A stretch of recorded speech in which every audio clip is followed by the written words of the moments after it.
नमस्कार and I welcome you all to physics topic. मैं हूं अभय शुक्ला और आज का question thermal property of matter से है, जो कि जेईई में 2024 4 अप्रैल के मॉर्निंग शिफ्ट में पूछा गया था।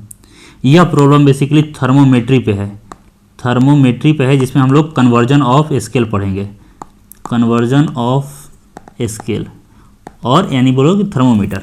ठीक है, इसमें क्या दिया हुआ है कि on Celsius scale temperature of body increases by 40 degree centigrade.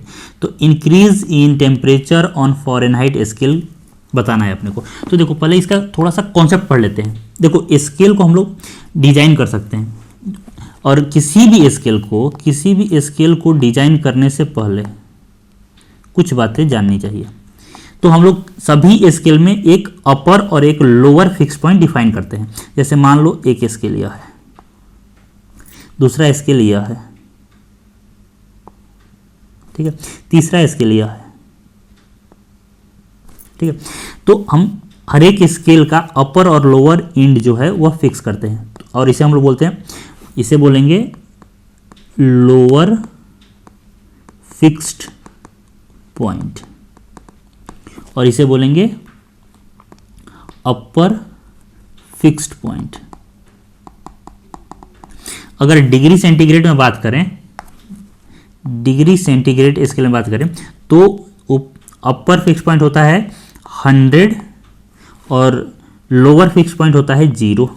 उसी प्रकार से डिग्री फ़ारेनहाइट का बात करें तो फ़ारेनहाइट स्केल में जो लोअर फिक्स पॉइंट होता है वह होता है 32, और अपर जो होता है वह 212 होता है। उसी प्रकार से अगर हम लोग केल्विन का बात करें, केल्विन स्केल का बात करें, तो लोअर जो होता है वह होता है 273 और अपर होता है 373। तो देखो अपर और लोअर जो हम लोग फिक्स पॉइंट का बात कर रहे हैं वह कैसे डिफाइन करते हैं। तो वह डिफाइन करते हैं कि जो स्केल तुम्हारा दिया हुआ है या डिफरेंट स्केल दिया हुआ है, उस स्केल का रीडिंग एट आइस पॉइंट और एट स्टीम पॉइंट क्या आ रहा है। तो हम लोग जो लोअर फिक्स पॉइंट बोलते हैं वह बोलते हैं फॉर आइस पॉइंट के लिए, आइस पॉइंट कि आइस पॉइंट पे इस स्केल का रीडिंग क्या है, और अपर पॉइंट को हम बोलते हैं स्टीम पॉइंट, स्टीम पॉइंट कि एट स्टीम यह जो मेंशन स्केल है उसका रीडिंग क्या है। तो सभी स्केल में एक की पॉइंट होता है, या कॉन्सेप्ट बोल दो, जो हम लोग डिफाइन करते हैं वह होता है तुम्हारा कि reading of scale minus ice point in scale bye steam point in scale minus ice point in scale जो होता है वह होता है कांस्टेंट। यानी हम लोग बोल रहे हैं रीडिंग, सिंपल बोल रहे हैं reading minus lower fixed point by upper fixed point minus lower fixed point, यह होता है कांस्टेंट किसी भी स्केल के लिए। ठीक है, तो इन तीनों स्केल के लिए अगर हम लोग लिखना चाहें, इन तीनों स्केल के लिए, इसके लिए लिखना चाहें तो क्या इक्वेशन होगा फॉर गिवन स्केल क्या होगा। तो देखो फर्स्ट में बात करें डिग्री सेंटीग्रेड में, तो मान लो इसका जो रीडिंग है TC है, किसी टेम्परेचर किसी एक पॉइंट पे रीडिंग इसका TC है, माइनस लोअर यानी कि 0/100 माइनस 0, यह कांस्टेंट होगा। ठीक है, और अगर फ़ारेनहाइट में देखें तो मान लो TF कोई रीडिंग है -32/212 माइनस 32। उसी प्रकार से केल्विन में बात करें तो TK -273 लोअर फिक्स पॉइंट, और यहाँ पे है 373 माइनस 273। इसको आगे सॉल्व करेंगे तो क्या आ गया, देखो TC/100 is equal to TF -32/180 is equal to TK -273/100। देखो यहाँ पे जो हमने लिखा है, ध्यान दो, यहाँ पे 373 और यहाँ पे 273।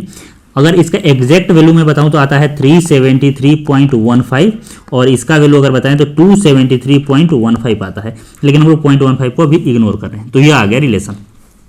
तो देखो अपने को जो सवाल में दिया है वो दिया है सेल्सियस स्केल और फ़ारेनहाइट स्केल। तो यहाँ से देखो हम किसी भी स्केल का रिलेशन निकाल सकते हैं, लेकिन अपने को ज़्यादा नहीं चाहिए, अपने को चाहिए सिर्फ सेल्सियस और फ़ारेनहाइट। तो देखो यह हो गया सेल्सियस और यह हो गया फ़ारेनहाइट। तो यहाँ से आ गया TC/100 is equal to TF-32/180।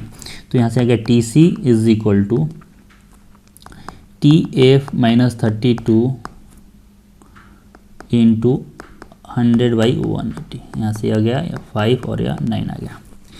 तो अगर अपने को लिखना है चेंज फ़ॉरेनहाइट में लिखना है तो मैं इसको ऐसे भी लिख सकता हूँ कि TF-32 into 5/9 is equal to TC और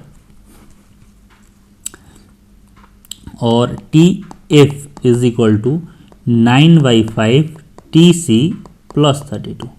अब अपने को चेंज बात करना है ना, देखो चेंज दिया हुआ है तो चेंज के लिए क्या करेंगे, इसको हम लोग डिफरेंशियल फॉर्म में लिख सकते हैं।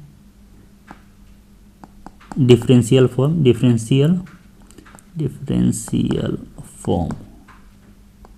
और चेंज के टर्म में लिखोगे तो क्या आएगा, यहाँ पे आएगा delta TF is equal to 9/5 delta TC और यह तो जीरो हो जाएगा ना, क्योंकि 32 माइनस 32 जीरो हो जाएगा। तो यहाँ से देखो 9/5 और डेल्टा TC दिया हुआ है तुम्हारा, कितना दिया है तो 40, तो यह दिया है 40 डिग्री। तो यहाँ से कितना आ गया, यह आ गया तुम्हारा 8, तो कितना आ गया 72 डिग्री फ़ारेनहाइट। यह होगा आंसर, यानी जो आंसर होगा वो होगा 3rd। अगर आपको इस वीडियो में कुछ भी कमी लगे हो तो कमेंट सेक्शन में मेंशन कीजिए ताकि उसे मैं नेक्स्ट वीडियो में इम्प्रूव कर सकूं। इसी जुबलेशन के साथ यह है वीडियो का अंत। आत्मदीपो भवः। Thank you for watching.